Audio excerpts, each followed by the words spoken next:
अस्सलाम वालेकुम नाज़रीन, FSID न्यूज़ में आपका इस्तकबाल है। मैं मोहम्मद फारूक। पढ़ते हैं आज की ताज़ा खबर। अक़लियती तालिबात के लिए नए तालीमी व रिहायशी इमारतों का इफ्तिताह। महबूबनगर के बोयापल्ली इलाके में 20 करोड़ रुपए की लागत से तामीर शुदा नई Telangana minority residential girls school इमारत और 2 करोड़ 10 लाख रुपए की लागत से तामीर शुदा तालिबात के हॉस्टल की इमारत का इफ्तिताह रियासती वज़ीर बराए अक़लियती बहबूद व सरकारी इदारे जात मोहम्मद अज़हरुद्दीन ने सरकारी विप व महबूबनगर रुकन असम्बली NM श्रीनिवास रेड्डी के हमरा अंजाम दिया। इस मौके पर महबूबनगर रुकन पार्लियामेंट DK अरुणा, रियासती अक़लियती मालियती corporation chairman Ubaidullah Kotwal, Telangana state minority residential educational institutions society vice chairman व सदर फ़हीम कुरैशी, ज़िले collector Khushboo Gupta, mayor G Mamata, deputy mayor Surender Reddy, society secretary Shafiullah, market committee chairperson Anita Madhusudan Reddy, Monda chairman Laxman Yadav के अलावा दीगर भी मौजूद थे।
मेरे ख्याल में 100% रिजल्ट है, बट लेकिन महबूबनगर में 97% था, बट लेकिन अब 3 रन से क्यों चूक गए मुझे पता नहीं चला, बट लेकिन अब वो 3 और जलसे कि इस साल में करिए। और हम लोग जो स्टिमुलस की तरफ गवर्नमेंट की तरफ से हम लोग जो भी फैसिलिटी देते हैं, हमारे चीफ मिनिस्टर साहब हर बार माइनॉरिटी के बारे में सोचते हैं। और वो जितना माइनॉरिटी के लिए इस टाइम क्या है, मेरे ख्याल में कोई गवर्नमेंट में इतना काम माइनॉरिटी के लिए नहीं हुआ, क्योंकि कल भी आप देख रहे थे कि बीसी वेलफेयर और माइनॉरिटी के लिए किट्स भी दिए और हर चीज़ आपको मुहैया करने के लिए तैयार है। बट बोल रहे कि आप लोग का काम यही है कि बस आएँ और पढ़ें, वही इंपॉर्टेंट है। आपको कोई चीज़ की तकलीफ नहीं होगी, कोई चीज़ की आपको सोचनी नहीं पड़ेगी। आपको बुक्स किधर से आ रहे हैं, आपको खाना किधर से मिल रहा है, आप रह रहे किधर। बट लेकिन आप लोग हर चीज़ सीएम आपके लिए करना चाह रहे हैं। सीएम साहब का जो विज़न है माइनॉरिटीज़ के लिए और तेलंगाना के लिए, बिल्कुल एक अलग तरीके का विज़न है और वो अलग तरीके की सोच रखते हैं।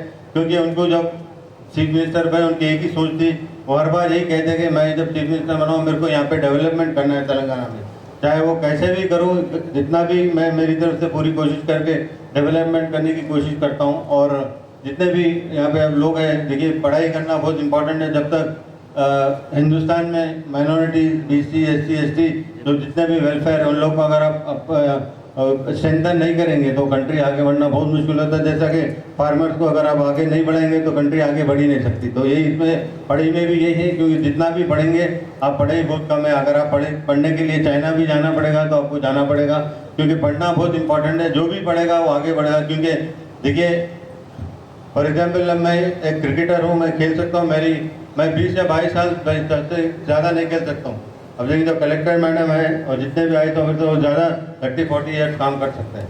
हम लोग ऐसा नहीं कर सकते, क्योंकि पढ़ाई हर बार आपके साथ रहती है। क्योंकि पढ़ना बहुत इंपॉर्टेंट है। आप जितना भी खेलोगे, जितना भी अच्छे बड़े प्लेयर बन जाओ, जितना भी अच्छा करेंगे, अगर आपके पास बेसिक एजुकेशन नहीं है तो आप बिल्कुल लोगों से बराबर आप बात नहीं करेंगे। आप एकदम अलग तरीके से, आपकी सोच ही अलग हो जाएगी। क्योंकि जो पढ़ाई जो होती है पहली फर्स्ट स्टैंडर्ड से या केजी से 10th तक, वो बहुत इंपॉर्टेंट पढ़ाई होती है। जहाँ पे आप जो भी वो 10 साल में सीखते हैं वो आपको पूरी ज़िंदगी में, आप मरते दम तक आपको साथ वो रहती है। अगर आप an educated, empowered and prosperous minority community and a stronger Telangana, let us work together, we are all working together, there is no disparity among ourselves.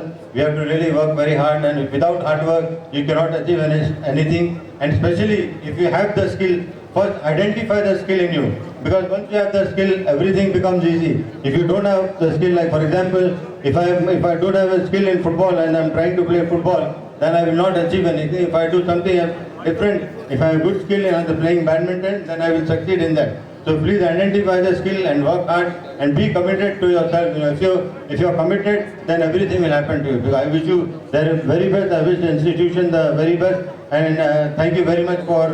आप हमारा ये वीडियो YouTube पर देख रहे हैं तो सब्सक्राइब करना ना भूलें और बेल आइकन दबाएं। और अगर आप हमारा ये वीडियो Facebook पर देख रहे हैं तो पेज को लाइक करें और फॉलो करें।